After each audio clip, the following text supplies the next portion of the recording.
여러분 안녕하십니까. 1월 6일 토요일 MBN 주말 뉴스와이드 시작합니다. 총선을 앞두고 기존 양당을 대체할 제3지대 목소리가 높아지고 있는데요. 현재 추진 중인 신당 가운데 가장 먼저 창당 선언을 했고 또 유일하게 현역 의원이 당을 이끌고 있는 한국의 희망 양향자 의원 모시고 자세한 얘기 나눠보도록 하겠습니다. 어서 오세요. 네. 안녕하십니까. 고맙습니다. 좀 새해부터 이제 이재명 대표 피습 얘기도 좀 있고요. 네. 한동훈 비대위원장의 행보도 좀 있고 좀 정치권이 뭔가 좀 어수선한 것 같습니다. 어떻게 보셨어요? 이재명 대표 이 피습 관련된 문제는 한국 정치가 너무 극단화돼서 생긴 것 아니냐 이런 이제 분석이 지배적이에요. 그렇게 공감을 같이 하십니까? 저희가 이제 창당을 하게 된 계기도 이런 문제 때문이었는데 사회 전반에 극심한 사회 분열, 또 극심한 이념 갈등, 또 극심한 포퓰리즘, 극심한 부정부패 이런 사회적 현상을 볼 때 가장 문제가 정치다. 네, 대한민국의 모든 문제 그리고 국민의 모든 갈등을 정치로 해결하라고 민주화를 거쳐서 우리가 이렇게 진화해 왔는데 지금의 정치가 그런 문제들을 해결하기는커녕 갈등을 유발하고 문제를 만들고 있다. 그러면서 생기는 모든 이 사회의 문제들이 더 강렬하게 갈등하는 상황이 되고 있고 결국 이런 문제들을 해결하려면 정당의 역할이 바로 서야 된다라는 생각이 있습니다. 그리고 한 가지 더 이제 미디어의 역할도 앞으로는 훨씬 더 중요해지고 있다라고 생각이 듭니다.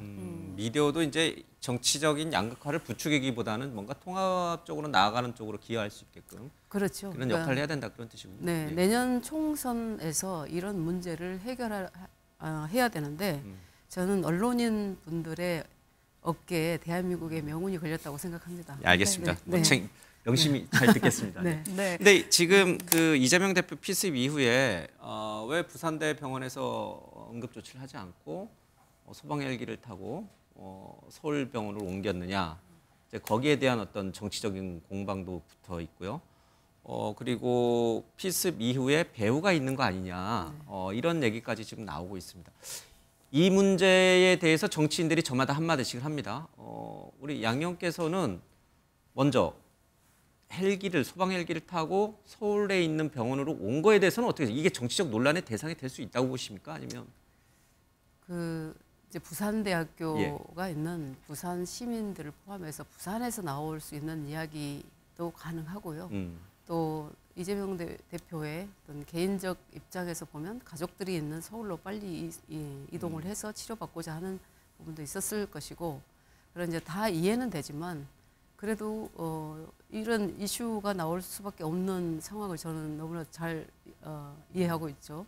부산대 병원도 충분히 치료를 할 수 있었을 거고 그러니까 두 가지 중에 하나죠. 이게 위중했으면 부산대학교에서 치료를 받았어야 하고 위중하지 않았으면 헬기를 타지 말았어야 한다. 그 말에 굉장히 공감을 합니다.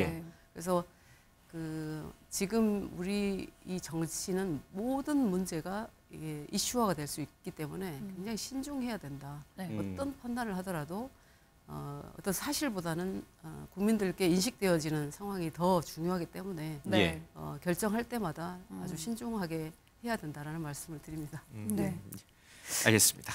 이번 총선을 앞두고 여기저기서 신당 얘기들이 많이 나오고 있는데 그중에서 가장 먼저 창당을 하셨습니다. 초선 의원으로서 신당을 만드는 게 쉽지는 않으셨을 것 같아요. 한국의 희망, 지향하는 바는 뭔지 좀 들어볼 수 있을까요? 우선 저희의 가치와 비전은 한마디로 말해서 선도국가입니다.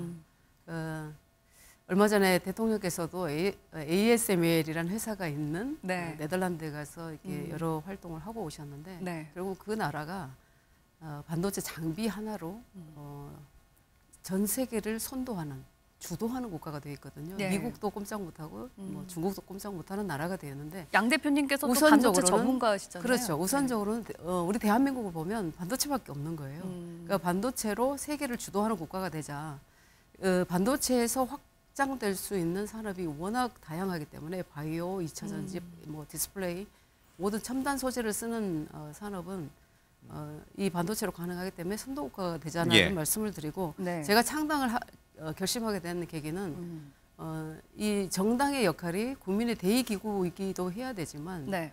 정당과 그러니까 정치와 국민이 너무나 괴리되어 있고 어떤 정치와 국민이 괴리되어 있는 것을 넘어서 정치는 그들만의 리그였습니다. 네. 그러니까 선당 후사도 아니고 선국 후사도 아니고 그냥 선사 후사 이렇다 보니까 제대로 된 정당이 우리나라는 꼭 필요하다. 아무리 시간이 오래 걸려도 그런 가치와 비전을 가지고 창당을 하고 그것을 뿌리내려야 되겠다라는 신념을 갖게 됐습니다. 이렇게 어렵게 만드셨는데 사실 정치권에서의 관심은 제3지대 신당들이 결국에는 다 하나로 합치지 않을 것인가 네. 이 부분 아니겠습니까? 예상을 해보자면 지금 어떻게 움직임이 있는지요? 지금 이 국민의 열망은 지금의 이 양 정당 간의 전쟁을 균열이라도 내달라 네. 이런 열망이십니다. 네. 그런데 적어도 이준석 대표, 그다음에 이낙연 전 대표님 그리고 금태섭 전 의원, 적어도 이 네 사람은 그 전쟁이 돼버린 이 정치를 조금이라도 나아지게 하고 그 전쟁인 이 정치의 균열이라도 내보고자 하는 몸부림을 친 사람들이다. 예. 그래서 그 목적을 분명히 하고 있기 때문에 아마 네 사람의 뜻은 아마 네. 합쳐지지 않을까 싶습니다. 어느 정도 연내 네. 공감대가 형성되어 네. 있고 네. 지금 조만간 9일에 양양자 대표님의 출판 기념회가 예정되어 있는데 여기에 그 주역들이 다 모일 거라고 예상이 되고 있어요. 그러면 이 자리에서 연내 얘기가 어느 정도 좀 공식적으로 나올 수도 있는 겁니까? 제가 9일날 퍼스트 모버 한국의 희망이라는 네. 책으로 출판 기념회를 하는데 네. 제가 서 있고 왼쪽에 우리 이낙연 대표님이 계시고 오른쪽에 네.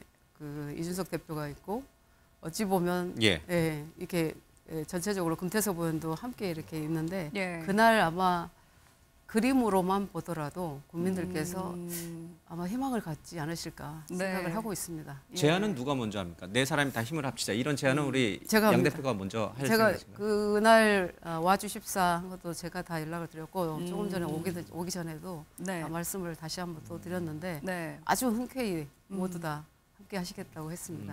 그러니까 이제 와달라는 제안은 우리 양 대표가 하시지만 우리 네 사람이 당을 한번 새로 만들어서 제3지대 신당을 다 같이 해보자. 네. 모두 다 같이 한번 해보자라고 하는 제안, 공식 제안은 누가 하는 겁니까? 제가 해야 되겠죠. 그런데 이제 양 대표께서 그 이심전심이기 때문에 특별한 어떤 제안이 없어도 아마 함께 힘을 모으지 않을까 싶습니다. 다만 저는 이제 한국의 희망이라는 정당을 가장 먼저 창당을 하고 지난 4년 동안 고심해서 만든 정당이기 때문에 우리의 가치와 비전과 어떤 정책에 있어서는 확실하게 뿌리를 내려야 되겠다 이런 생각을 가지고 있는데 그래도 국민들의 열망이 있다면 지금의 정치 환경을 바꾸라는 그런 명령에는 저희가 답을 할 겁니다. 그렇지만 이 네 분 모두 정치 양극화, 양당 정치가 잘못됐다라는 것을 뭐 국민에게 알리기 위해서 제3지대 신당을 만든 거 아니겠습니까? 네.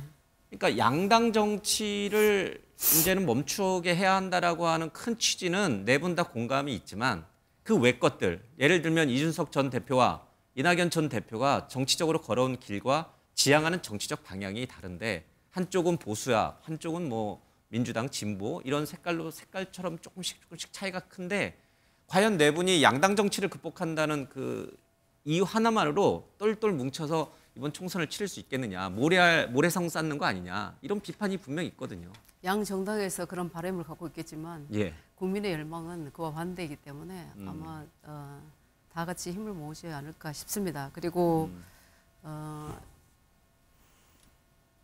저는 이제 한국의 희망 창당을 할 때 이제는 우리가 보수, 진보, 정파 이런 것을 초월해야 된다 이런 말씀드리고 적어도 과거와 이제 단절하고 미래로 나아가야 된다라는 그런 어떤 가치를 함께 하고 있는 것은 맞습니다. 그래서 조그만 차이들은 있겠죠. 그래도 우리가 함께 힘을 모아서 해야 될 일이 당장 다가오는 총선이기 때문에 거기에 힘을 모으지 않으면 아마 국민들께서도 굉장히 실망을 하실 거기 때문에 절망뿐인 정치를 희망을 줘야 된다라는 말씀을 제가 드리고 있습니다.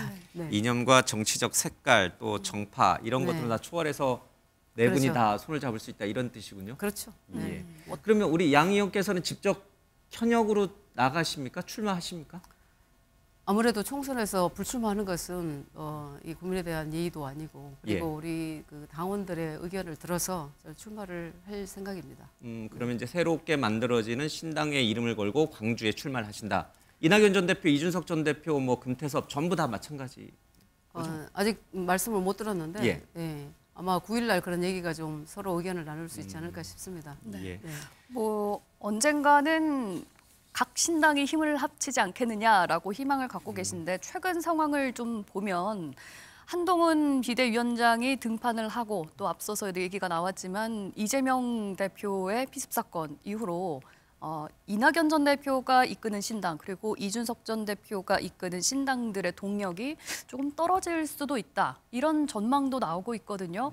앞으로 제3지대가 연대를 하게 되면 그 파급력은 얼마나 될 거라고 보시는지요? 물론 뭐 긍정적으로 보시겠지만. 네, 이제 오만하게 보여서는 안 되기 때문에 네. 말씀을 이렇게 강하게 드릴 수는 없으나 광주에서 많은 분들이 기대를 하고 모아주시고 계십니다. 예. 광주에서조차도 네.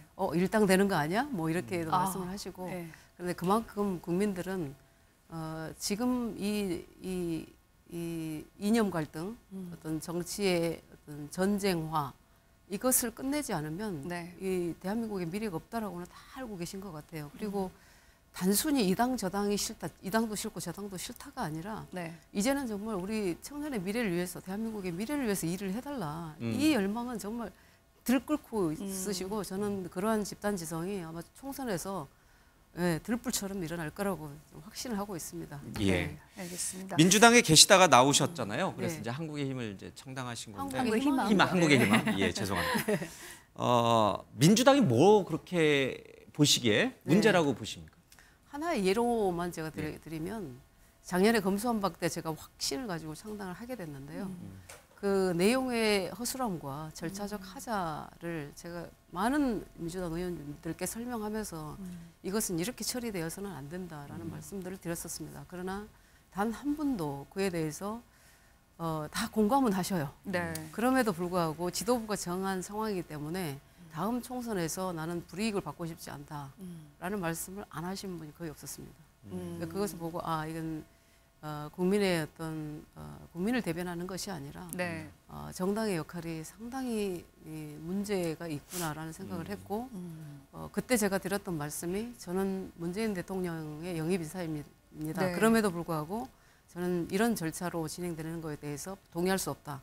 두 번째가 광주를 지역구로 둔 민주당 출신의 국회의원이지만 예. 저의 정치적 기반이 송두리째 뽑히는 한이 있어도 저는 이 내용의 허술함과 절차적 하자를 동의할 수 없다. 사법개혁, 정치개혁을 하지 말자가 아니라 네. 검찰개혁을 하지 말자가 아니라 좀 더 숙고해서 그 이후에 바뀌어야 되는 31개 법안을 다 정리한 다음에 제대로 이 검수완박법을 처리하자라는 게 제 의견이었기 때문에 그런 제 의견이 받아들여지지 않아서 저는 당을 떠날 수밖에 없었습니다. 없었다. 완전히 떠났습니다. 예.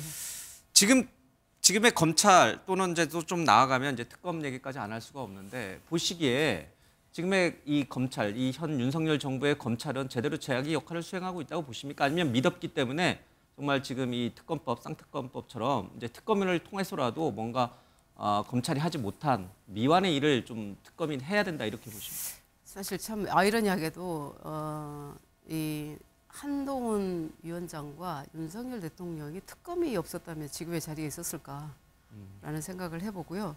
그리고 지금 저도 어저께 특검 보고권을 행사하시겠다고 해서 이게 논평으로 냈습니다만 정부와 야당이 그러니까 쌍특검을 둘러싸고 벼랑 끝 대결 정치를 이제는 좀 끝내달라라는 말씀드렸는데 저도 참 가슴이 아팠습니다. 네. 찬성을 던지긴 했습니다만 국민 앞에서 모두가 다 동일한 잣대로 심판을 받아야 된다는 그런 입장에서 찬성을 하긴 했습니다만 네. 이것으로 인한 어떤 비용들 또 정쟁들이 또 보이기 때문에 참 괴롭습니다. 그러면 이제 마지막으로 드리고 싶은 말씀은 영부인이라고 해서 어떤 성역이 되어서는 안 되고 또 영부인 리스크는 윤석열 대통령 본인의 결자 해지의 자세로 나서고 해결해야 될 문제다. 저는 이렇게 말씀드리고 싶습니다. 예. 김건희 여사의 이른바 도이치 모터스 주가 조작 의혹, 그다음에 대장동 의혹, 뭐 50억 문제, 어떤 부분이 검찰 수사가 제일 미진했다고 보십니까?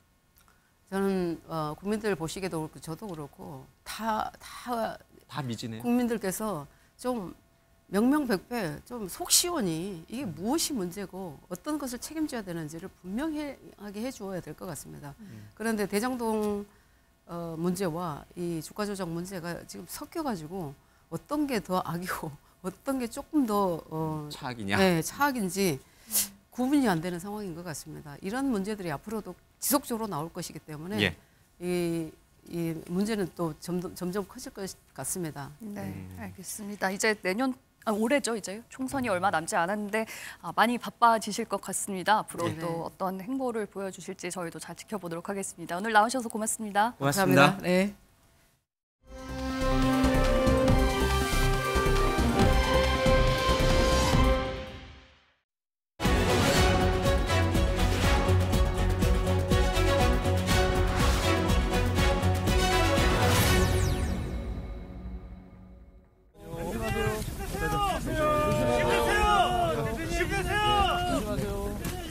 원칙과 상식 의원님들 만날 계획은 있으실까요?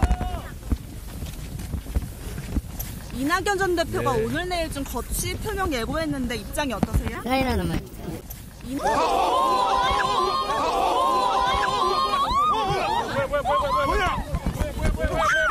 저 사람 저거 뭐야 저거? 저거 뭐야 저거? 대표님 괜찮아요? 대표님 괜찮으세요? 119 불러 빨리! 119 불러 119! 대표님 힘내십시오. 뇌 경정맥 손상이 확인되었으며 정맥에서 흘러나온 혈전이 예상보다 많아서 관을 삽입한 수술이 시행되었습니다. 현재 중환자실에서 입실하여 회복 중에 있습니다. 이재명 대표 왜 공격하셨습니까? 정당에는 왜 문건을 경찰에다가 내 변명문을 18쪽짜리 제출을 했어요. 그거 참고해 주시면 되겠습니다. 제출한 진술서에는 어떤 내용이 있습니까? 잠시만요, 좀 갈게요. 지금 심정이 어떠신가요? 경찰에 진술한 거 그대로 했습니다.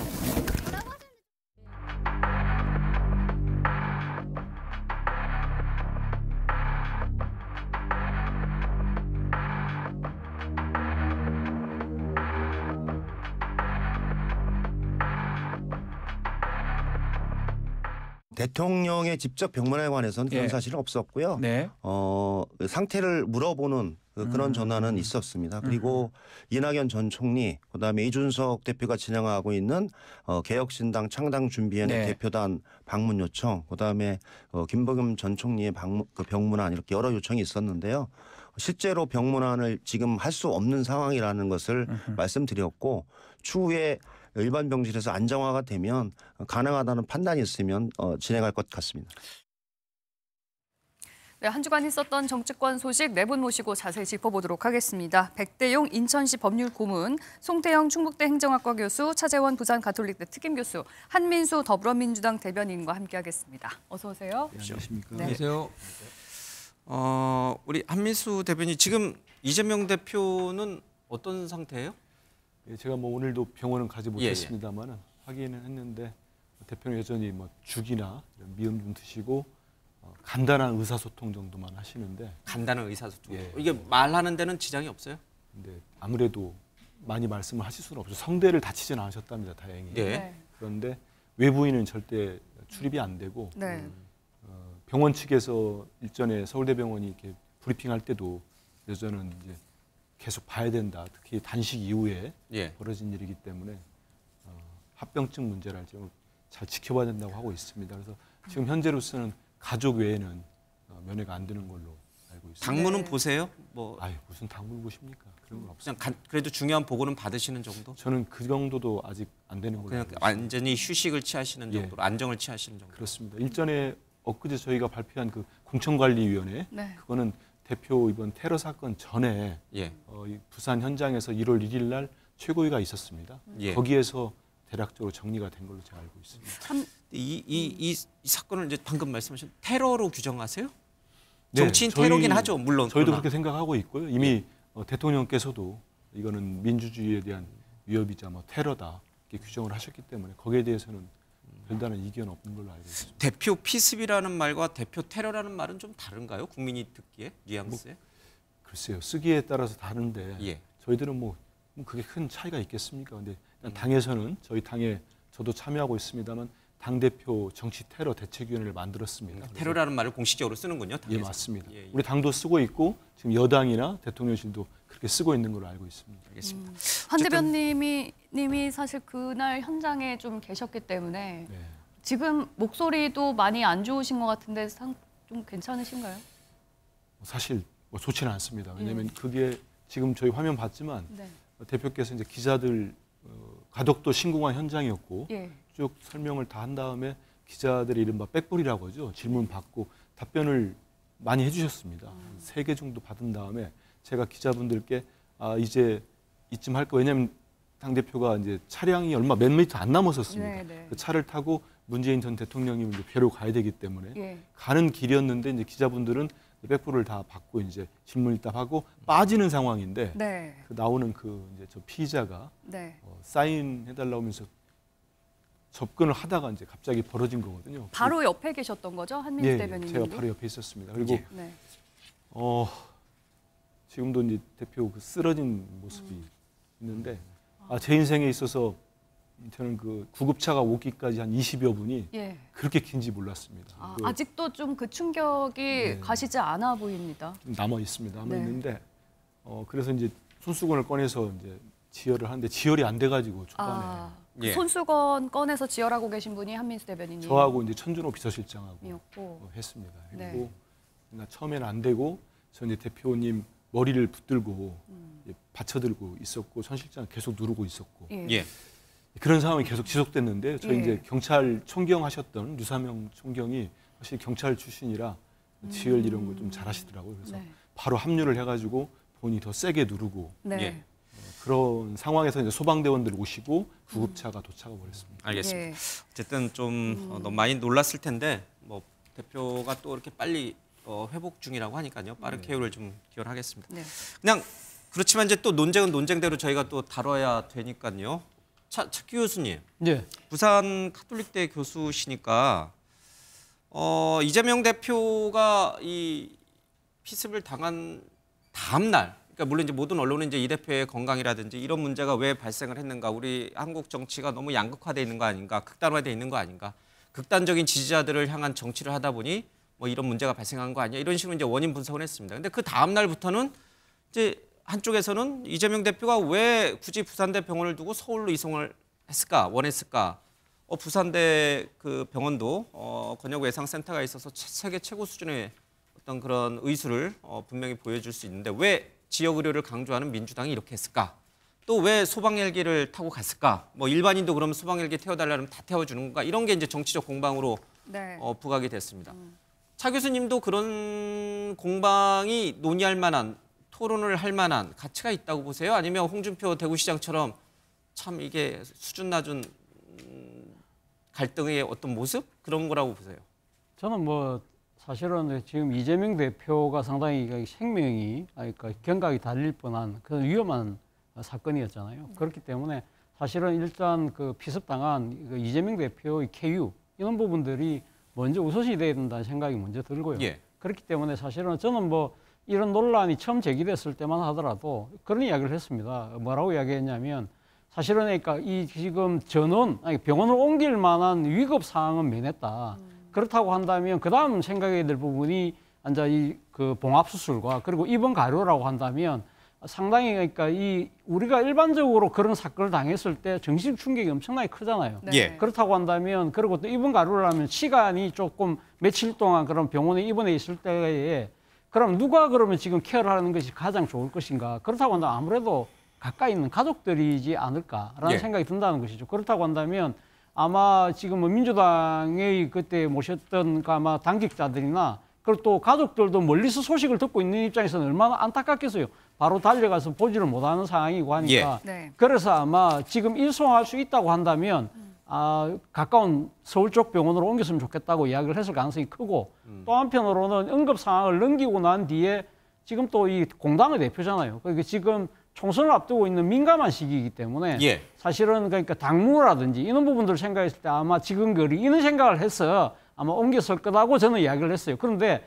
사실은 그 지금 뭐 그 뒤에 밝혀진 여러 가지 논란들을 보면서 제가 든 생각은 민주당이 생각이 조금 짧지 않았는가. 한 번 더 생각을 했더라면 어땠을까라는 아쉬움은 남는다는 생각이 들어요. 첫 번째는 앞서 말씀하신 것처럼 부산대병원 같은 경우는 근역외상센터예요. 네. 지금 전국에 몇 개 있는 근역외상센터 최고로 지금 잘한다는 그 근역외상센터인데 거기서 이 지금 치료를 끝을 내지 못하고 옮겼다는 것 자체가 마치 지역 의료에 대한 불신 때문에 간 것처럼 그리고 또 정청래 최고위원이 뭐 잘하는 곳으로 가야 된다는 식으로 이야기했다는 그것까지 맞물리면서 일종의 민주당이 말 따로 행동 따로 예를 들면 뭐 공공의대를 신설하자 뭐 지역 의료기관에 대한 여러 가지 뭐 이 대책 문제들을 이야기했던 그 부분하고는 맞지 않다는 것이 있다는 것이고요. 또 하나는 뭐랄까요? 그러니까 야당 대표이기 때문에 딴 사람들은 이 지금 소방 헬기 타고 갈 수 없는데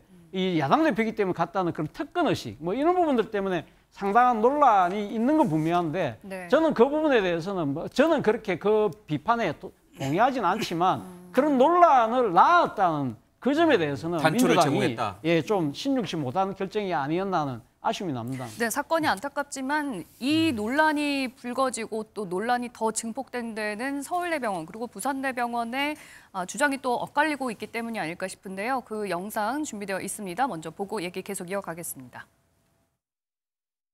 그리고 목 정맥이나 목 동맥의 그 혈관 재건수는 난이도가 높은 수술입니다. 그래서 그 수술의 성공은 장담하기 어려운 상태이고요.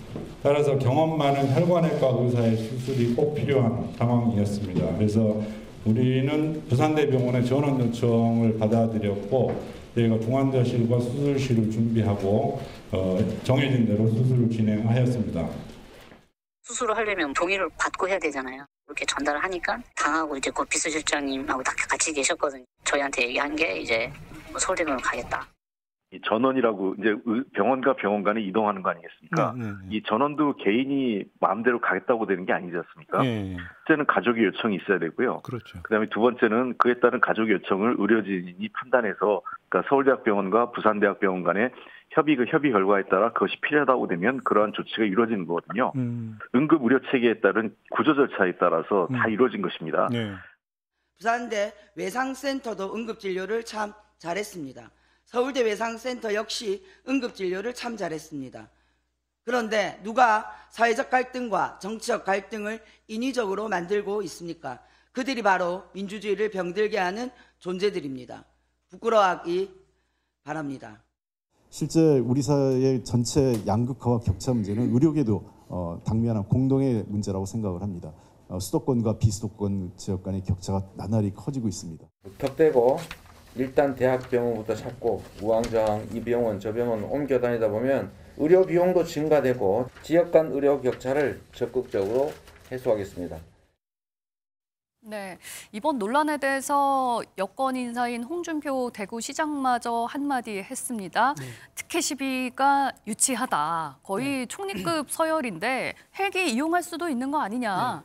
이렇게 얘기를 했어요. 어떻게 들으셨는지요?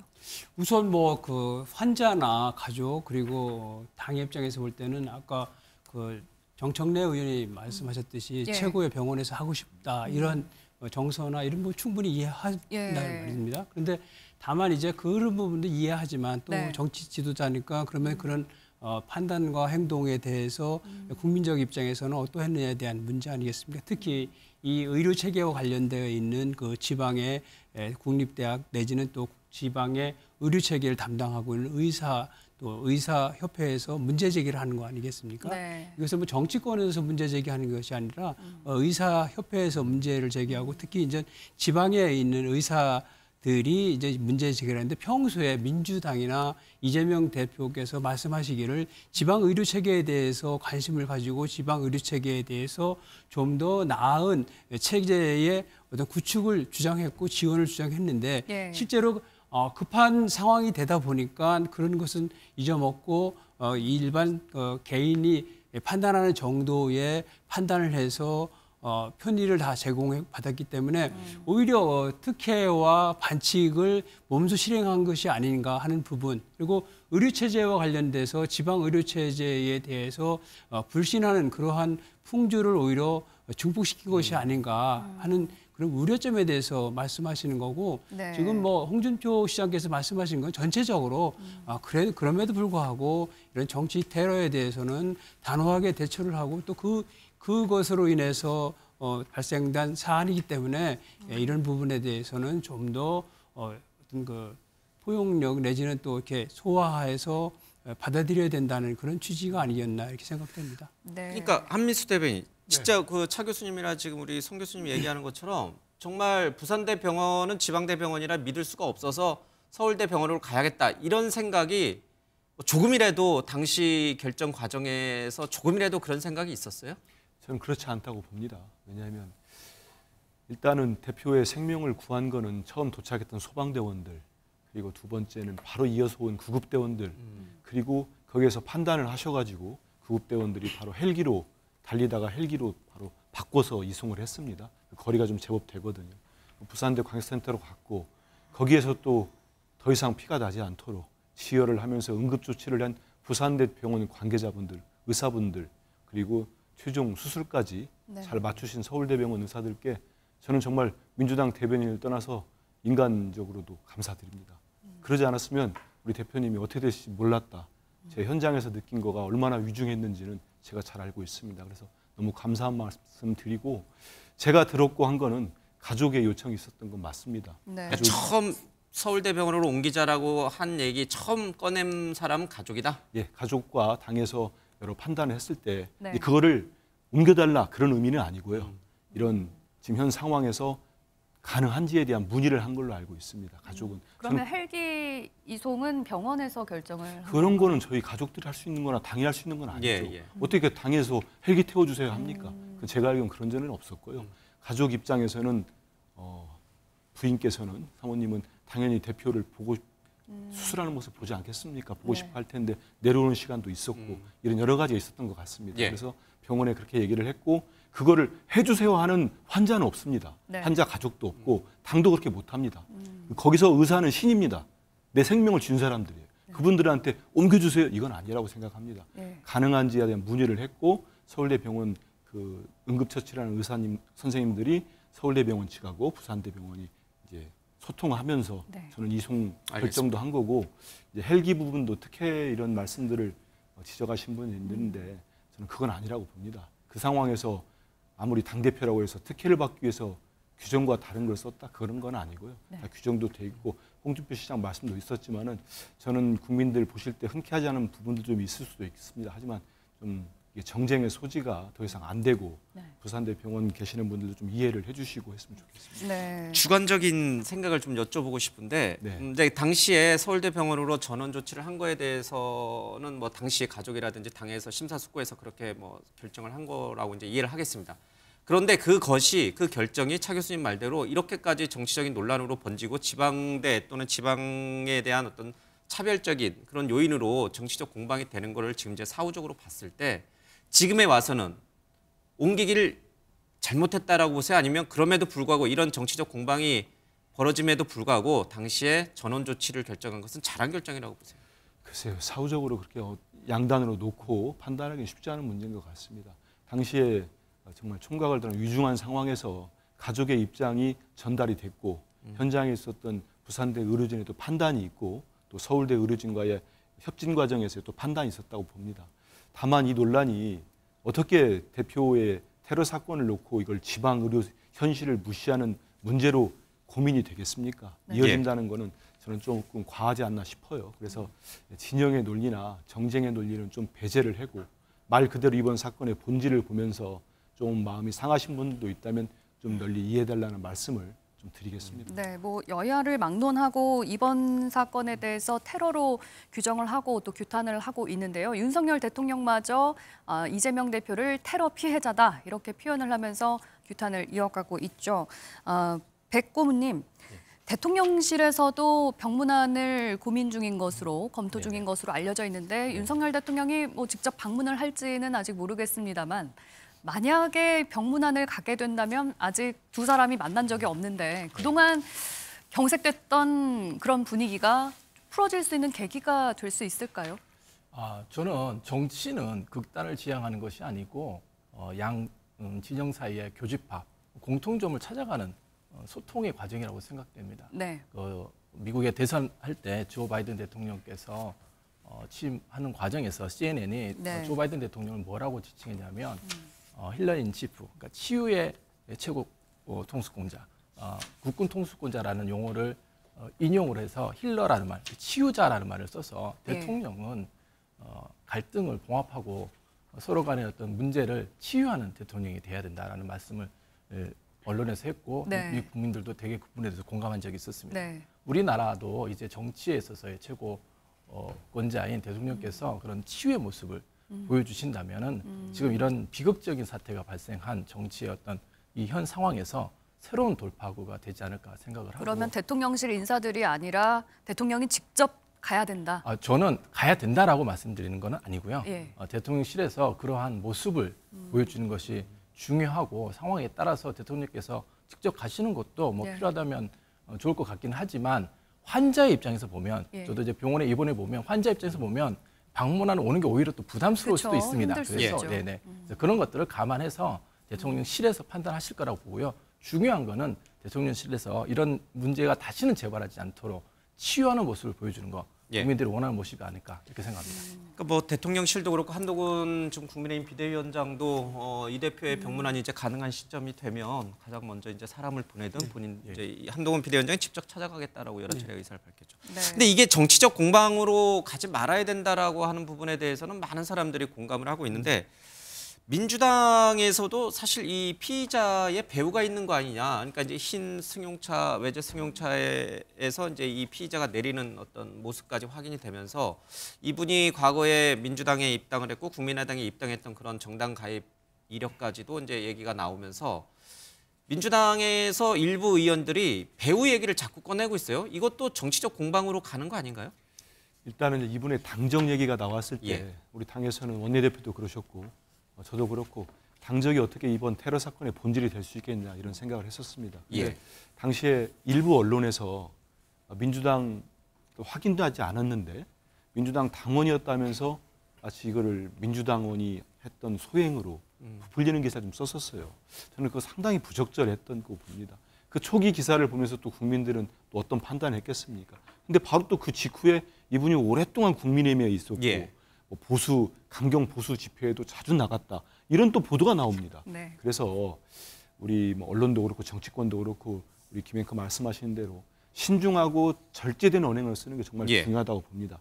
오늘 이제 저희 수석 대변인도 얘기했던 부분들 저도 이제 당에 저희 당대표 정치테러 대책위원회가 있고 저도 위원으로 위원으로 참여를 합니다만은 일단 철저한 수사, 투명한 수사가 제일 원칙인 것 같습니다. 네. 그 다음에 재벌 방지. 그런데 지금 말씀하신 대로 이 지금 현재 피의자인가요? 이 피의자를 태워준 차량이 무슨 외제 차량이 등장을 했어요. 이 부분에 대한 부분들 경찰이 거기에 대한 얘기는 하지 않았었거든요. 근데 이게 갑자기 한 언론 보도를 통해서 밝혀지자 부산 경찰청에서 본인들이 참고인 조사를 했다. 이런 내용들이 알려지고 있습니다. 그래서 현재로서는 뭐 우리 당에서 수사기관이 아닌데 공범이 있는지 아니면 배후가 있는지 알 수는 없습니다. 다만 현재 우리 당의 입장은 철저한 수사를 해서 정말 한 점 의혹 없도록 이건 우리 국민들이 원하시는 거 아니겠습니까? 그게 입장입니다.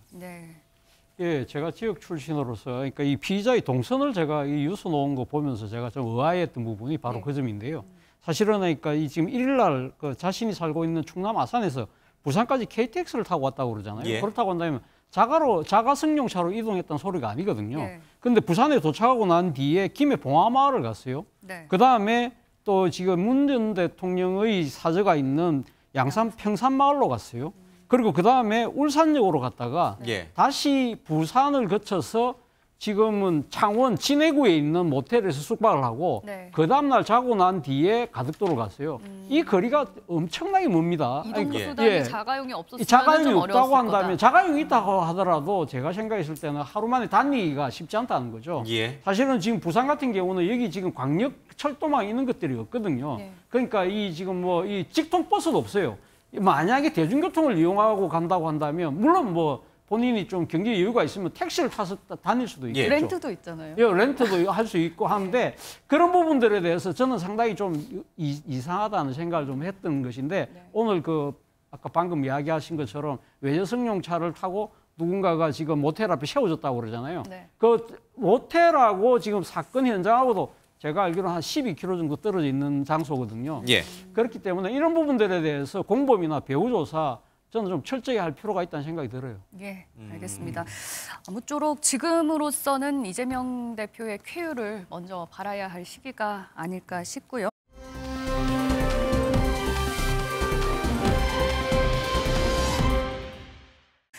국민의힘 한동훈 비대위원장 지역을 돌면서 전국 순회를 하고 있는데요. 외연 확장에 나선 모습입니다. 먼저 준비된 영상 보고 얘기 이어가겠습니다. 대전은 우리 당에게 언제나 역전 승리의 상징이었습니다. 저는 4월 10일 이후의 제 인생은 생각하지 않습니다.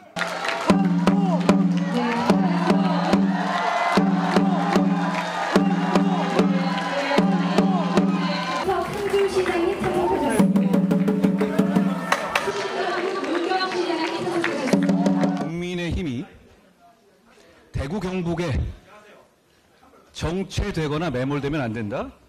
대구 경북에서 벗어나야 한다고요. 그런데 저는 그렇게 생각하지 않습니다. 이곳 대구는 저의 정치적 출생지 같은 곳입니다.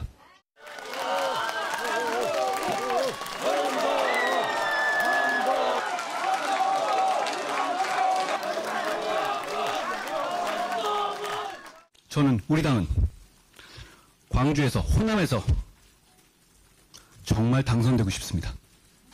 그렇게만 된다면 우리 당의 승리이기 앞서서 이 나라 정치에 값을 매길 수 없을 정도의 대단한 승리가 될 것이기 때문입니다. 경기도 자체가 대한민국이라고 해도 과언이 아니라고 생각합니다. 경기에서 우리가 국민의 선택을 받으면 우리는 승리합니다. 자유로운 언행과 극단적 언행은 어떤 경우에 있어서 모호한 경계가 있는 경우가 많잖아요. 그렇지만 경계가 모호하다고 해도 그게 경계가 없다는 걸 의미하는 건 아닙니다. 그 여부를 국민의 눈높이로 판단해서 국민이 수용할 수 없는 극단적 혐오 언행을 하시는 분은 당에 자리가 없는데 무슨 공천을 얘기하고 있습니까? 네, 아무래도 이재명 대표의 피습 사건 이후에는 경호도 한층 강화된 모습을 보이기도 했고요. 한동훈 비대위원장이 지역 곳곳을 돌아다닐 때마다 지지자들도 굉장히 많이 모였다고 합니다. 인기가 어마어마했다고 하는데 한동훈 위원장의 이런 인기가 국민의힘 당의 지지율로도 이어질 수 있을 거라고 보십니까? 네, 당연히 지지도가 큰 영향을 받죠. 이미 지금 각종 여론조사 기관의 조사 결과를 발표를 보면은 이제 이재명 대표하고 동률을 내지는 또 어떤 조사에서는 또 앞서기도 하고 약간의 차이가 있지만 대체적으로 이제 총선 구도가 과거에는 이재명 대 무슨 윤석열 대통령 이런 구도였지만 지금은 바로 이제 한동훈 대 이재명 구도로 이렇게 바뀌어가는 그런 정도로 정치 지형이 많이 바뀌었다 이렇게 볼 수가 있고요. 한동훈 비대위원장의 리더십의 이제 특징은 뭐냐면 새로운 정치를 시도한다는 것이고 그러니까 소위 말해서 5천만의 언어를 만들어서 쓰고 있다는 그런 차원에서 신드롬 가까운 그런 인기가 있는 것을 현장에서 확인할 수가 있거든요.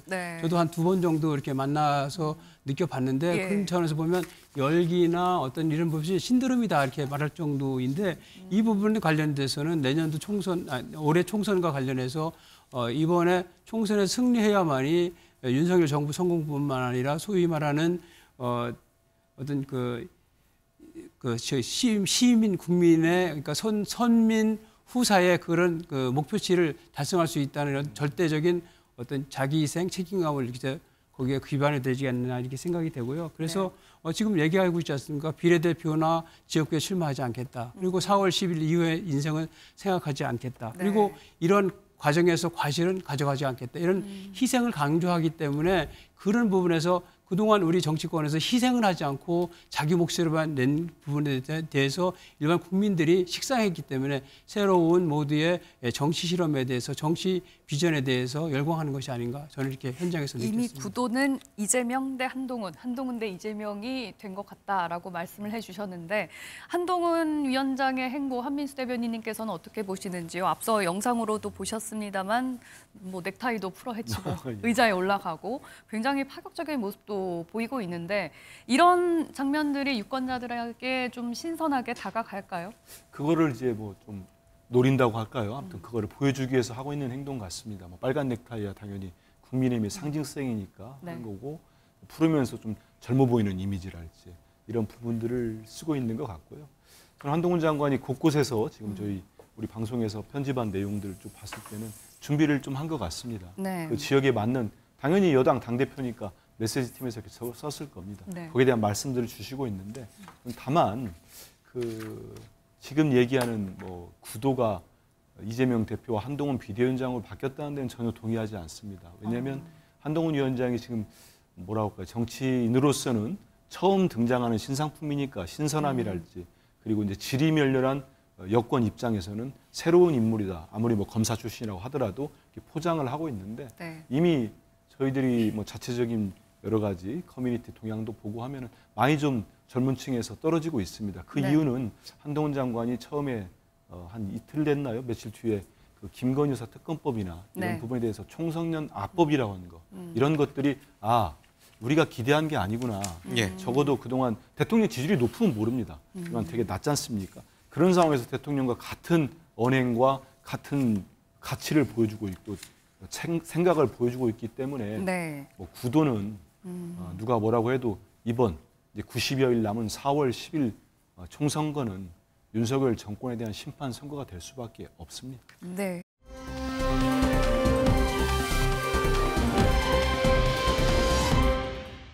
지금 이제 송 교수님은 한동훈 비대위원장이 지금 실제로 비대위원장으로서 역할을 한 지 한 일주일이 조금 지났지만 굉장히 기존의 기성 정치와는 다른 새로운 모습, 희생하는 모습을 보여주면서 국민의힘 지지층으로부터 또 일반 중도 보수로부터도 열광적인 지지를 얻고 있다 이렇게 평가하셨는데 방금 한민수 대변인이 지적한 대목 그러나 애초에 한동훈 비대위원장 설이 나왔을 때 과연 용산하고 대통령실하고 윤 대통령하고 수평적인 당정 관계를 만들 수 있겠느냐 하는 그 우려가 있었는데 그 첫 시험대가 특검법이었어요. 한동훈 비대위원장은 이 특검법에 대해서 대통령이 제2요구권 거부를 한 것은 굉장히 타당하다는 입장을 봤습니다. 이것이 혹시 중도층에게 실망감으로 갈 수도 있다는 생각은 안 해보셨나요? 저는 우리 대변인의 말씀에 전혀 반대되는 입장을 가지고 있습니다. 이유는 제가 일반 주민분들과 만나면서 들었던 얘기들은 그것과 다른 부분이 있었습니다. 뭐냐면 한동훈 장관은 저하고 같은 세대입니다. 저랑 같이 고등학교를 졸업하고 같이 대학을 온 세대고 그 소위 말하는 정치적 서사가 없습니다. 우리 기존의 정치인들처럼 민주화 투사라든지 자수성가형이라든지 전직 대통령의 딸 같은 스토리가 없는 분입니다. 소년급제 스토리가 있잖아요. 네, 뭐 그거는 이제 공부 잘하시는 분들의 일반적인 내용이고요. 그럼에도 불구하고 왜 이렇게 국민들의 지지를 받을까라는 부분들에 대해서 질문을 던져보면 소위 말하는 X세대, 저희 같은 세대들은 대학을 졸업하고 IMF를 경험을 해서 직장을 구하지 못한 첫 번째 세대입니다. 즉 먹고 사는 문제가 가장 중요한 그런 세대였습니다. 그래서 저희는 철저하게 실용주의적인 입장을 취할 수밖에 없는 게 70년대생들입니다. 그런 70년대생으로서 이 분이 가지고 있는 그 모습들이 어떻게 보면은 그 전문성, 그다음에 실력, 능력 이런 것들을 보여드리고 그것을 국민들한테 소구하는데 국민들이 그게 마음에 드시는 겁니다. 말로만 떠드는 게 아니라 실력과 능력을 통해서 뭔가를 해줄 수 있겠구나라는 것들을 국민들이 공감하시는 거고요. 그 과정에서 철저히 보수적인 실용주의 노선을 걷는 이 분의 정치적 입장에 대해서 공감하시는 부분이 많다고 생각되고요. 아울러서 거기에다 실력과 능력을 더해서 겸손과 예의도 갖추고 있고 또 약자에 대한 배려심도 가지고 있습니다. 사실 그런 부분들이 지금의 정치에 관심을 가지지 못했던 또 정치에 무관심하거나 비판적이었던 분들에 대해서 굉장히 많은 공감을 이끌어내고 있다. 그렇게 생각합니다. 네. 그런 분이 그런 실용주의적 73년생 네. 한동훈 비대위원장이 볼 때 민주당이 주도해서 처리한 이 특검법은 네. 악법, 나쁜 특검이다 이렇게 보시는군요. 예, 저는 그 70년대생 그 실용주의적 뭐 보수주의자 입장에 더해서 법조인으로서 말씀드리면 이 법은 악법이라고 저도 개인적으로 확신합니다. 왜냐하면 이 법의 의도자, 목적 자체가 일반적인 그 법조인이라고 하면 가질 수 있는 그 전문가적인 상식에 비춰봤을 때 도저히 공감할 수가 없는 내용입니다. 특정인을 겨냥해서 특정인의 과거, 특검법이 왜 만들어지고 존재해야 되는지에 대한 그 취지를 전혀 도외시하고 오로지 정치적인 공세만을 위해서 만들어진 네. 아주 예외적인 법이기 때문에 법조 경력 20년이 넘은 제가 보기에도 이건 악법이다라고 밖에 말할 수가 없고 네. 그것이 보수적 실용주의자인 한동훈 비대위원장이 말씀하신 것에 대해서 일반 분들이 공감하는 지점이라고 생각합니다. 네. 이준석 전 대표 얘기를 꺼내서 좀 그렇습니다만은 김건희 여사 주가 조작 의혹 문제는 사랑하는 아내가 얽혀 있으니 대통령이 거부권을 행사한다는 거 그렇다 쳐도 이른바 대장동 50억 이 특검과 관련해서는 왜 굳이 그걸 거부했어야 됐나? 이 질문에 이준석 전 대표 이 질문에 혹시 답을 하실 수 있어요? 대장동 50억 특검에 대해서 왜 거부권 행사해야 되냐라고 한다면 대장동 50억 특검을 추진하는 민주당의 의도 자체도 정치 공세적인 목적이 숨어 있기 때문입니다. 뭐냐면 이 대장동 관련된 사건은 국민들 여러분께서도 모두 알고 있으시겠지만 국민의힘에서 먼저 제기한 게 아니고 민주당에서 제기한 내용인데 그 과정에서 여러 가지 내용들이 또 수사 과정들이 진행이 됐음에도 불구하고 사실은 재판이나 수사의 과정에 있어서 다양한 방법으로 지연된다든지 또 방해들이 이루어졌습니다. 그래서 사실 대장동 사건 관련돼서 저는 개인적으로 정말 특검을 통해서 제대로 밝혀지기를 원하고 있는 부분이 있긴 하지만 그 목적이 재판 지연이나 수사 지연을 모면하기 위한 상황, 국민의힘의 특정인을 공격해서 본인들이 그 과거에 저질렀던 어떤 문제점들을 덮고자 하는 그런 의도 때문에 이루어졌기 때문에 사실 이 법안도 거부권 행사하는 게 저는 맞다고 생각합니다.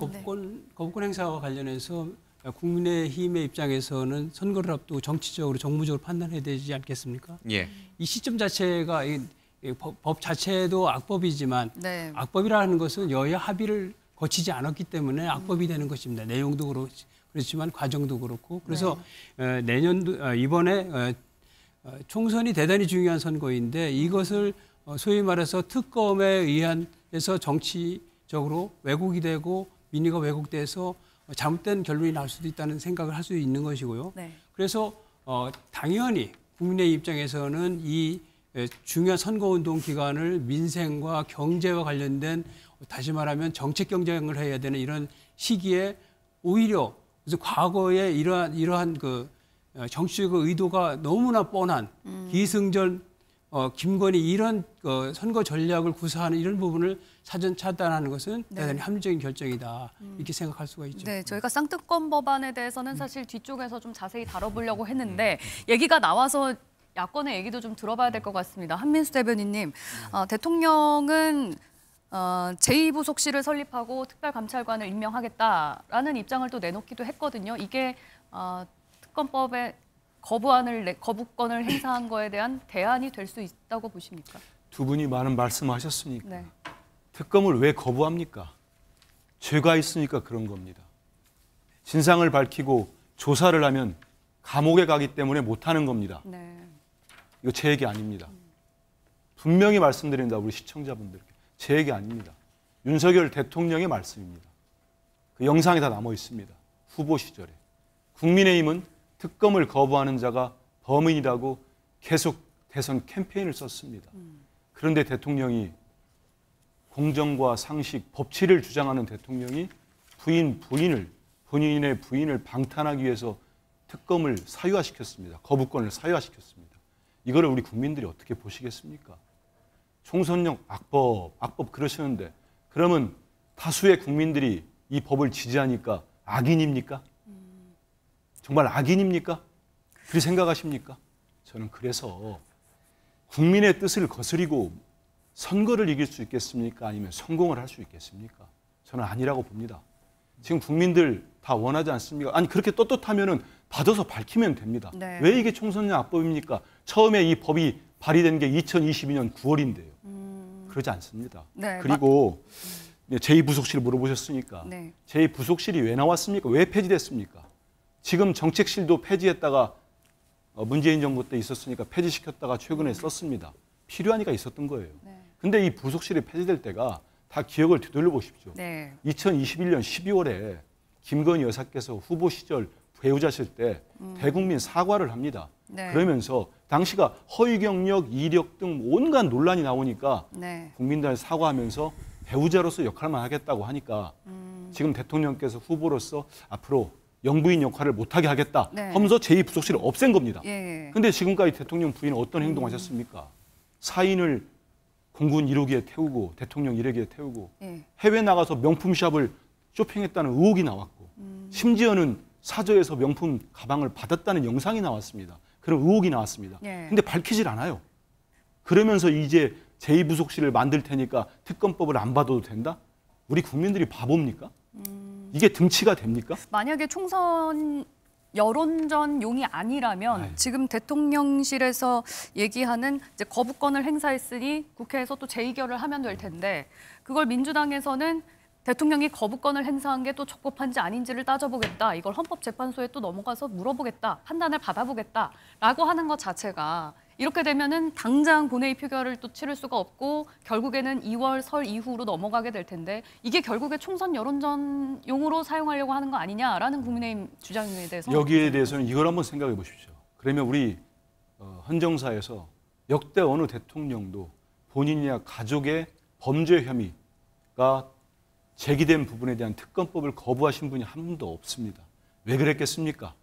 적어도 본인이 억울하다고 아니면 나의 가족들은 억울할지 몰라도 국민들이 밝히길 원하니까 다 수용을 한 겁니다. 근데 지금 대통령께서는 그걸 거부하셨습니다. 그러면 저는 법조인이 아닙니다만 뭐 법조인 계시니까 한번 물어보시죠. 딱 드는 생각이 그겁니다. 아, 이건 이해충돌 방지법에 위반되는 거 아니야? 이건 대통령이 직권남용 되는 거 아니야? 대통령이 정말 자기 배우자를 보호하기 위해서 이렇게 법을 쓸 수가 있나? 아무리 그래도 헌법에 보장된 거부권을. 이건 따져봐야죠. 민주당이 다수당이기 때문에 재의결하면 또 통과되는 거 아니겠습니까? 아닙니다. 그때는 이제 대통령이 저희가 재결을 하려면은 네. 전체 의석에 지금까지 거부권을 대통령이 87년 민주화 이후에 지금까지 단 1년 7개월 만에 가장 많이 거부권을 쓴 대통령으로 결국 등극을 하셨습니다. 했는데 거부권이 쓴 법안들 본인이 대선 때 약속했던 양곡관리법, 간호법 모두 거부권 쓰고 폐기됐습니다. 폐기됐는데 왜냐하면 국민의힘이 지금 한 115석인가요? 이분들이 모두 반대를 하면은 법안을 재의결 때 통과시킬 수가 없습니다.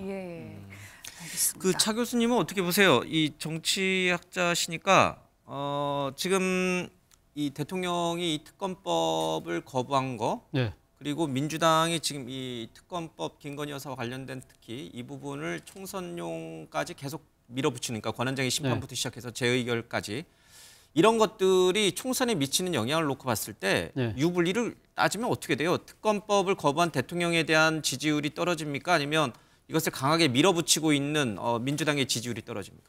뭐 제가 봤을 때는 아무래도 그러니까 그동안에는 사실 그 민주당이 뭐 이재명 대표의 사법 리스크를 방어하기 위한 방탄당이라는 프레임을 그 국민의힘이 강하게 주장해 왔잖아요. 근데 총선에 임박해서 지금 김건희 여사에 관한 특검법을 대통령께서 거부권을 행사했기 때문에 아마 그 방탄의 이미지, 방탄의 프레임이 오히려 국민의힘이 지금 뒤집어 쓰는 그런 행복이 될 수밖에 없다. 민주당으로서는 나쁜 총선 전략이 아니다 이런 뜻이네요. 나쁜 총선 전략은 아니다. 그러나 그래서 제가 생각했을 땐 그렇습니다. 그러니까 지금 사실은 그 앞서 말씀하셨습니다만 김건희 특검법은 사실은 거의 1년 전에 발의가 됐던 것이거든요. 그렇다고 한다면 이 당시 야당의 입장에서 그 부분에 마음에 들지 않았다고 한다면 그때 일종의 뭐랄까 패스트트랙에 올리지 않고 빨리 처리를 했더라고 한다면 총선하고 관계없이 빨리 거부권 행사하고 끝날 수도 있는 문제였잖아요.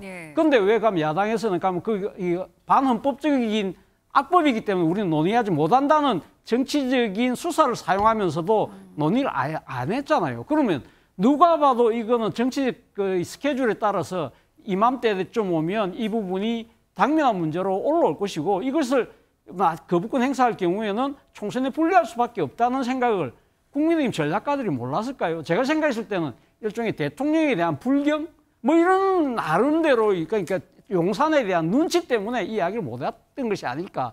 그렇다고 한다면 어떻게 보면 국민의힘이 이 상황을 어떻게 보면 자초한 측면이 있다. 그리고 또 하나 제가 생각했을 땐 그렇습니다. 저는 아니 정치학자가 아니라 예를 들면 국민의 입장 또 예. 지금 한동훈 비대위원장이 하는 동료 시민의 입장에 봤을 때도 좀 납득이 안 된다는 거예요. 앞서 지금 한민수 대변인 말씀하셨지만 네. 대통령 가족에 대한 이 여러 가지 의혹들에 관련된 특검을 거부한 것은 이번에 처음이라는 거죠. 그런 측면에서 봤을 역대 때는 대통령들과 비교해서 그렇죠. 역대 그러니까 대표적으로 이명박 대통령 때 내곡동 사저 비리 특검 때 그 특검에 의해서 이명박 대통령의 아들이 기소가 돼서 결국 유죄 판결을 받았던 거거든요. 네. 그런 부분들도 하고 따져보면 그럼 이명박 대통령이 왜 그걸 받았을까요? 그때 이명박 대통령의 당은 훨씬 더 그때 가반 의석을 갖고 있었던 당이었거든요. 그럼에도 불구하고 국민들이 뜻이 그러니까 그걸 받았던 거죠. 자, 그리고 또 특히 아까 제가 이제 방탄 프레임이라는 이야기를 했는데 윤석열 대통령이 사실 정치권에 들어오면서 내놓았던 캐치프레이즈가 뭐죠? 공정과 상식 아닙니까? 그렇다고 한다면 그 공정과 상식이라는 게 살아있는 권력의 여러 가지 문제들에 대해서 성령 없는 수사를 했던 부분 때문에 얻은 것이라고 한다면 그렇다고 하면 자신과 관련된 여러 가지 의혹들에 대해서 왜 이렇게 몸부살일까? 라고 사람들은 생각할 수밖에 없다는 것이죠. 네. 그런 부분들도 있고 또 하나의 문제는 그거예요. 아까 우리가 한동훈 비대위원장이 이야기하다 여기까지 넘어왔는데요. 한동훈 비대위원장이 취임 1승으로 했던 이야기가 선민우사입니다. 국민들이 뜻을 먼저 앞세우겠다는 거잖아요. 그럼 이 특검법과 관련된 거부권 행사와 관련해서 신년 여론조사 65% 넘는 국민들이 그 응답자들이 하면 안 된다고 이야기하고 있어요. 그 국민의 뜻을 선민우사한다고 이야기했던 여당의 대표가 왜 이 부분에 대해서는 말을 하고 있지 않을까요? 특검권 거부가 결과적으로 보면은 국민의힘의 총선에서는 좀 불리하게 작용할 가능성이 있다는 얘기예요. 그러니까 반박을 지금 차재원 교수께서 이제 자세하게 국회 상황이나 법안 내용에 대해서 이야기를 했는데 국민의힘이 논의를 하지 않아가지고 그 결과적으로는 사전에 이걸 처리하지 않았기 때문에 이 패스트트랙에 싣고 그리고 결국은 이 관련돼 가지고 총선 기간에 이것이 적용되게 되어 있고 시행되게 되어 있다 이런 취지의 말씀을 하시는데 사실은 그 민주당이 이런 그 국회 전략에서는 사실 뛰어납니다. 그래서 민주당의 계산이 여기에 포함되어 있다 이렇게 말씀을 드릴 수밖에 없고 또 하나는 이 근본적인 원인은 국민의힘에서 이것을 논의하지 않는 것은 특검의 대상이 되고 있지 않다는 것입니다. 다시 말해서 특검이라는 것은 얘기가 안 되니까 논의를 안 하는 그렇죠. 거다. 전략을 안 세운 거다. 특검이라는 것은 소위 말해서 권력 공직자나 권력형 비리에 대해서 철저하게 수사를 해야 되는데 그것이 되지 않기 때문에 수사를 국회 권한으로 수사를 하게 하는 것이 특검의 취지 아니겠습니까? 그런데 이 사안 같은 경우는 윤석열 대통령과 결혼하기 전에 사인의 김건희 여사가 김건희 여사가 개인적인 경제 활동을 한 것입니다. 네. 그리고 또 하나는 그와 관련돼 가지고 이미 혐의가 없었는데 이것을 민주당이 고발을 해서 민주당이 사건을 만들었고 네. 또 하나는 이 부분과 관련해서 문재인 정부의 검찰이 1년 8개월 동안 철저하게 파헤쳤는데도 불구하고 소환조차 하지 못했던 그런 사안입니다. 사실은 네. 이미 종결되었어야 될 사안이라는 것이죠. 그리고 민주당이 구체적으로 무엇이 잘못되었는지에 대해서 이야기를 하고 있지 못하는 사안 아니겠습니까? 다시 말해서 지난번에 대선 과정에서 김건희 여사의 악마화, 기승전 김건희 이것에 재미를 봤기 때문에 이번에 총선에 다시 한번 이용하겠다 하는 그런 전략적인 문제가 여기 숨어져 있기 때문에 예를 들면 대통령이나 대통령실 입장에서의 입장이 아니라 네. 국민의힘 입장에서 당장 총선을 치러야 되는데 이 특검에 의해서 민의가 왜곡된다면 네. 가능하지 않지 않습니까? 전략적으로 반대할 수밖에 없고 그래서 국민의힘에서는 용산이나 용산이나 대통령실에 요구한 것입니다. 예. 이것은 제2 요구를 해야 된다 이렇게 얘기한 것이고 네. 또 하나 제2 거부권 관련돼서 이렇게 하니까 거부권이라는 건 뭐냐면 거부하면 끝나는 것이죠. 그러면 종결이 되는 것이죠. 그런데 이것은 헌법상 거부권이 아닙니다. 제2 요구권입니다. 다시 말하면 거부권하고는 거리가 있는 것입니다. 정치적인 수사로 거부권이라고 이렇게 했던 것이지만 실질적인 제2 요구권이고 그래서 그 국회하고 대통령하고 권한에 어떤 균형을 맞추기 위해서 하는 것이고 지금 민주당이 거대 일당으로서의 야당으로서 어떤 국회를 통한 권한 행사를 충분히 소위 말해서 입법 독재 수준으로 하고 있기 때문에 대통령이 권한을 행사를 해서 다시 한번 제2를 요구해서 다시 한번 국회에서 논의해주면 좋겠다는 얘기를 한 것입니다. 그리고 이 부분과 관련해서 과거에는 지금까지 그랬지 않습니까? 그럼 바로 이어지는 같은 핵이 내지는 다음에 이어지는 본회의에서 그걸 처리하는 것이 마땅하다는 것이죠. 지금까지 그래요. 국회는 관행에 의해서 하는 것입니다. 그래서 국회는 법은 절차법입니다. 그래서 합의가 중요한 겁니다. 그래서 이것을 다시 또 뭐 2월 달까지 가겠다. 정략적이고 정치적이라는 것이 여기에 드러나는 거 아닙니까? 이거를 반대 안 할 수 없는 것이죠. 저희가 한동훈 비대위원장 얘기하다가 이제 쌍특허 법안으로 여기까지 왔는데요. 오늘 또 새로 들어온 뉴스가 있습니다. 한동훈 비대위원장이 지난달에 민주당을 탈당한 이상민 의원과 오찬을 함께 했는데요. 그 영상 들어와 있습니다. 먼저 보고 오시죠. 어떤 이야기 나누셨는지. 제가 뭐 정치를 한 지 얼마 안 됐잖아요. 오선의 관력이 있으신 대한민국의 대표적인 정치인이시고 여러 가지 경험과 어떤 방향에 대해서 좋은 말씀을 들었습니다. 저희와 함께 해달라고 간곡하게 부탁을 드렸습니다. 이 한동훈 위원장님의 그 비전과 목표와 이러한 것들이 꼭 실현이 됐으면 좋겠습니다. 제가 그 숙고를 해야 되겠습니다만 한동훈 위원장님의 그런 목표, 비전이 꼭 실현되면 나라의 정치 발전에도 상당히 기여를 하실 것이다. 우리의 정책이 민주당이 내고 있는 정책보다 훨씬 더 그 책임감을 가지고 이 동료 시민의 삶을 나아지게 하는 것, 그리고 그 미래로 가는 것이라고 생각합니다. 진짜 미래를 말하고 있는 것은 저희라고 생각합니다. 그렇게 생각하지 않으십니까? 네, 감사합니다. 고맙습니다. 네, 백대웅 고문님, 분위기가 상당히 화기애애했던 것 같습니다. 모두들 예상하기로는 오늘 두 사람이 무슨 얘기를 나눌까. 최대 관심은 아마 이제 국민의힘 입당 여부 아니었겠습니까? 네네네. 한동훈 위원장의 말을 빌리면 저희와 함께 해달라고 간곡하게 부탁을 드렸다.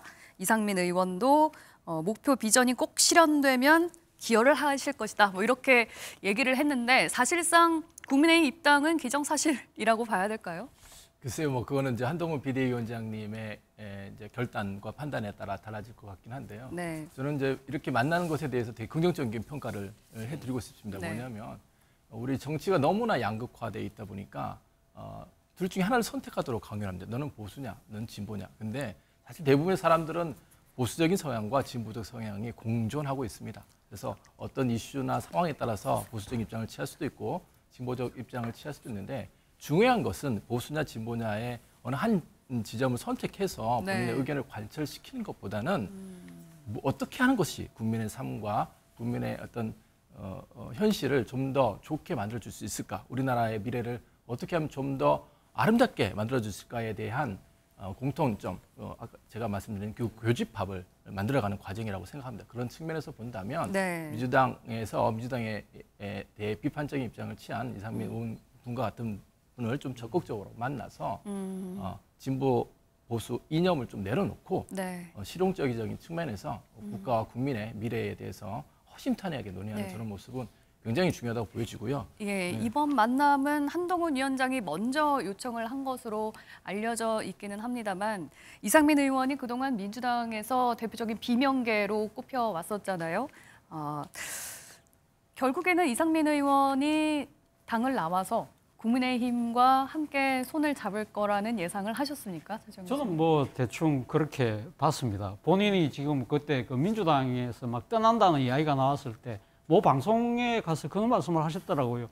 결국 뭐 국민의힘 갈 것처럼 이야기를 했고 또 그분이 한 이야기 중에 또 하나 시사하는 포인트가 자신의 정치적 꿈을 지금 실현해야 된다고 이야기를 했거든요. 그러니까 지금 오선 의원이 정치적 꿈을 뭔가를 또 더 펼친다고 한다면 아마 제가 생각해서 대통령 아니면 국회의장일 것 같은데 국회의장이 되려고 하면 그럼 제1당을 놓으면 가면 제2당 정도는 가야 다음 선거에서 제2당 1당 되면 국회의장을 할 수 있잖아요. 네. 그런 현실적인 계산들 뭐 그런 부분들도 있고 사실 또 떠나면서도 자신이 상당히 오래 몸담았던 민주당에 대해서 아주 강하게 상당히 비난 쪽 이야기를 하고 갔잖아요. 그런 것들을 봤을 때는 아무래도 그러니까 이 지금 국민의힘을 겨냥한 행보다는 생각이 드는데 그 중간에 약간은 이 좀 본인도 약간 주춤한 게 있었죠.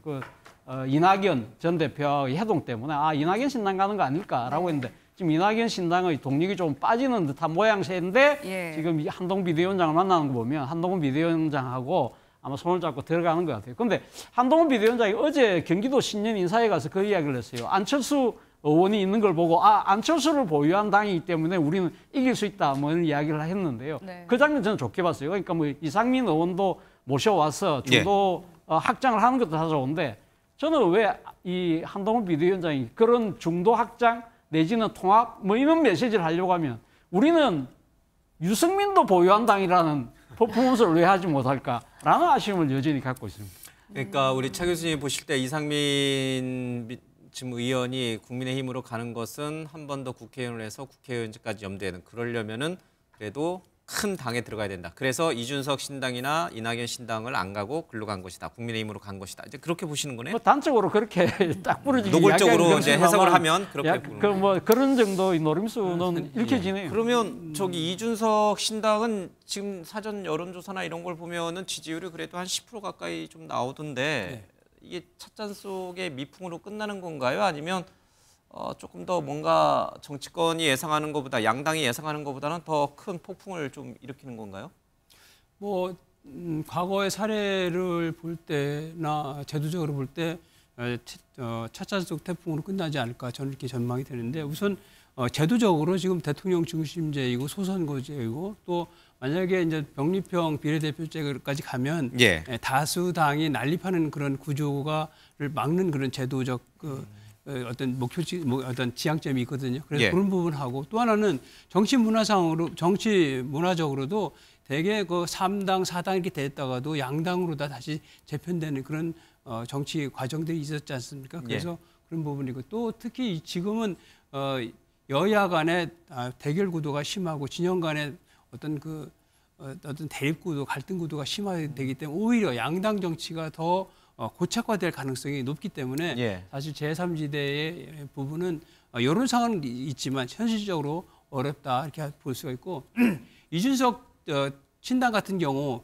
예를 들면 전국적으로 비례대표의 그 지역구에서 당선시킬 수 있는 그러한 곳이 사실상 없습니다. 왜냐하면 이준석 대표 자체가 사실은 전국에서 지역구에서 당선될 가능성이 있는 것이 아니고 그래서 한마디로 지역이 없지 않습니까? 그리고 지향점도 없고 그래서 이 부분과 관련돼 가지고 이준석 신당은 큰 파괴력이 없다. 그러다 보니까 이제 지금 이낙연 신당과의 연대성 내지는 연계성 관련된 부분을 해서 이슈를 좀 확장시키고 있지만 현실적으로는 그것도 서로 지지 기반과 지향점과 목표치가 다르기 때문에 그것도 쉽지 않을 것이다 이렇게 봅니다. 지금 뭐 이 자리에 이준석 전 대표 쪽이나 이낙연 전 대표 쪽 분들이 안 계셔서 이제 이렇게 일방적인 얘기가 나왔을 때 반론을 펼 분이 좀 안 계십니다.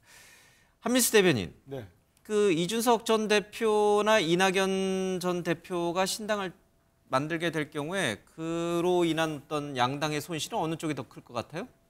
우리 민주당과 국민의힘에서요.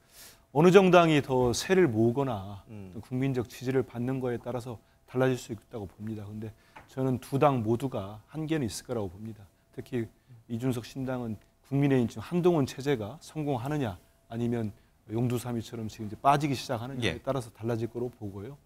이낙연 대표가 이제 전 대표께서 하시는 이낙연 신당은 저는 여전히 당 내외에서 상당한 뭐 지지를 받지 못하고 있기 때문에 끝까지 어떻게 될지 좀 봐야 될 것 같습니다.